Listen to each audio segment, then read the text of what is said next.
मस्जिद कूफा विच ने तीन दरबार, एक सैयद का दरबार ते दो ने उम्मतियां दे दरबार।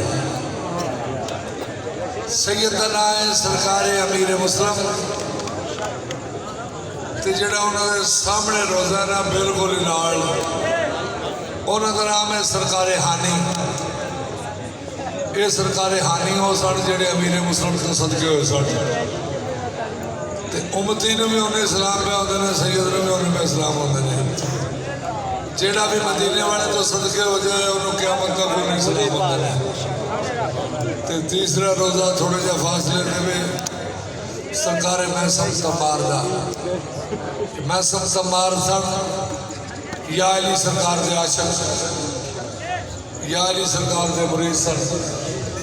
इन्हों का काम सी जिक्र अली, ते हाकम ने आख्या महसम ऐस जिक्र तो बाद आ जा।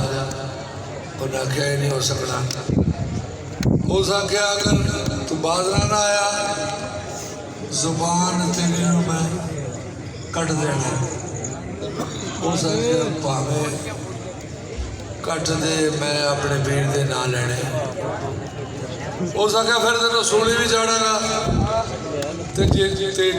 जिन्हों आखी ना तेन सूली चाड़ना वह रंग हो जाता जर्द। तो महसम तमार दा सुन के सगों सुरख रंग होया।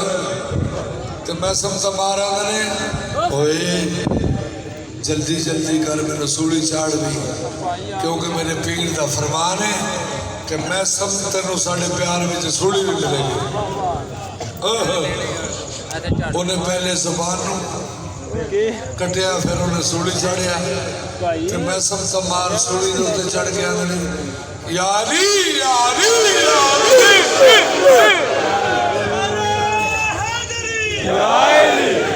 उन्हें आख्या होए कितना सर फिर आशिक है, जुबान की पीड़ भी नहीं महसूस कर रहे, तो सूली से भी चढ़ गया। तो फिर भी वही नाम महसम तमार अपने कातलों को वेख के आते ने उमर नजर आ नहीं डरते जिन्ना नैन मिला लेने।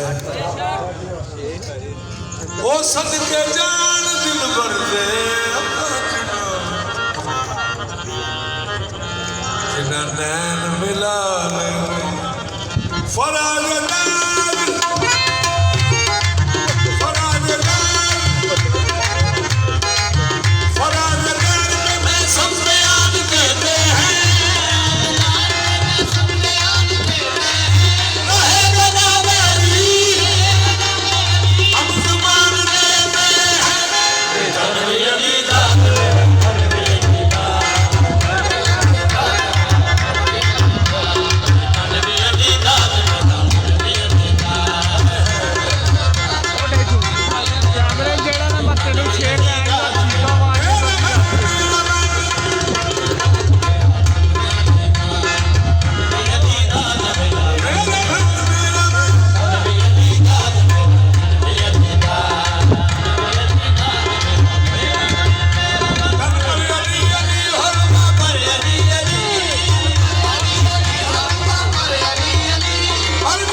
बारी नारा ला के ठंडे आगे होना है,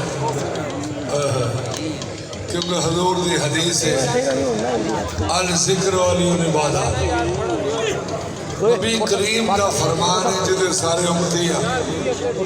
आपका फरमान है मेरे वीर का जिक्र करो इबादत है। असी सारे सरकार की उम्मत हाँ, साडे ते फर्ज है सरकार का हुक्म मनना। ते हुण मैं एक बारी हैदरी आखना तुसा दो बारी या ही कहना, क्योंकि सरकार का फरमान है मेरे वीर का जिक्र करो। भावे को पांडो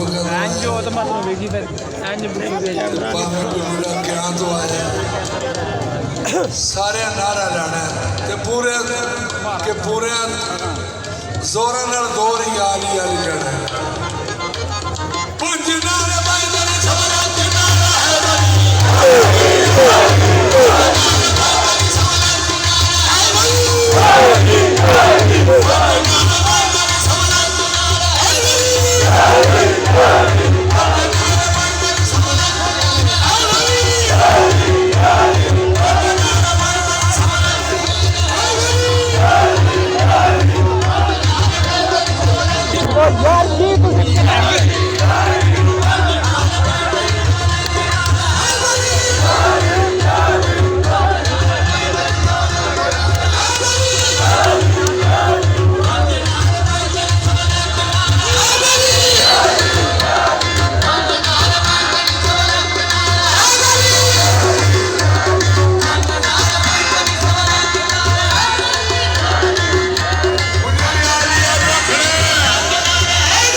शाह साहब महीना शुरू होने वाला हज का महीना,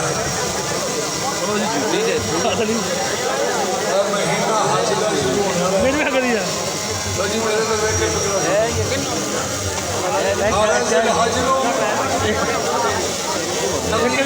हज करके वापस आ रहे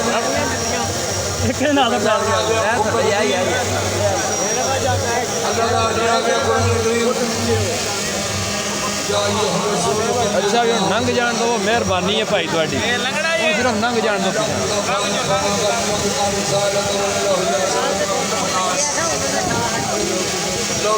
सुन लो ध्यान नाल। अल्लाह फरमाया प्यारे हबीब नूं कि मुहम्मद मुस्तफा कि जिहड़ा पैगाम तुहाडे तक पहुँचाया सारे तक पहुँचा दिओ।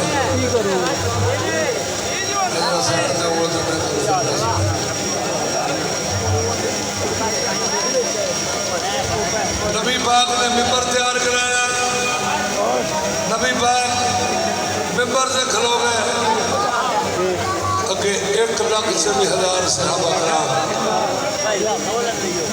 सारे चुप, क्योंकि सारे पता सी कि इन्हों को उच्चा नहीं बोली दा, जे तू उच्चा बोल पे तो माल के जाया हो जाए। इन्नी खामोशी कि सारे हजूम का चेहरा देख रहे हैं, खुशी नाल आंसू आ रहे हैं। हुण गौर तलब कर रहे नबी करीम ने या अली सरकार ने फरमाया जाने मन जाने मन जाने मन। मैं कोड़ो नहीं पिया जाने मन। तीसरे सिफारिश अल्लाह फरमाए ये मोहम्मद के जाने मन है। अनफुसना व अनफुसकुम कि ये मोहम्मद की जान है।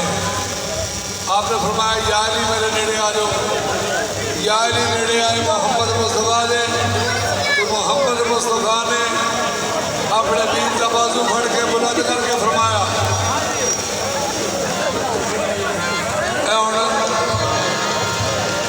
इधरों वेख लो वो मैदान खुमदा मंजर बैठो। नबी करीम ने फरमाया मन कुंत माला बहाना जिस चीज का मैं मौला उसका ये कि सहाबा कराम ने मिलके अपने हाथ खड़ा के